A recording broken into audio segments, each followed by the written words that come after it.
Hey everyone, this week I've decided to go to Buc-ee's. I happened to have a road trip where I had to go to Houston, so I end up at this particular Buc-ee's.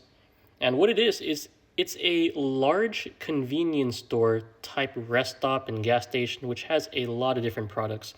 A lot of them are Buc-ee's branded, but you can still get access to like beers, wine, spirits, and even some fresh food, just like some barbecue sandwiches, which actually the barbecue sandwiches happen to be my favorite here, especially if you can get the sliced brisket over the chopped brisket. I happen to think those are the best.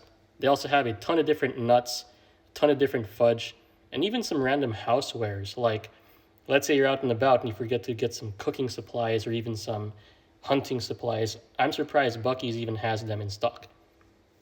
So here I'm just walking around the store in Buc-ee's, but essentially they have a lot of different memorabilia, different event related items, a lot of Buc-ee's related items, even clothing like pants and shorts and swimwear, sweaters, jackets. It really surprised me that they had it all. On this wall over here, they have some world famous jerky. I happened to try some, but unfortunately for me, I like some other beef jerky other than this one. Here they have some desserts like banana pudding. That was pretty good.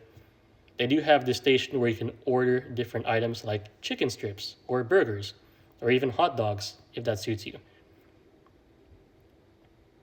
Still, all over this, I still like the barbecue sandwiches. Haven't gotten to try the hot fudge yet, or even any of these choice meats, but that's something I probably will do. Just take a trip to my local Buc-ee's and just do that. They happen to pay this much per hour if you decide to work here. And they have a bunch of different flavors, including some Buc-ee's specific sodas.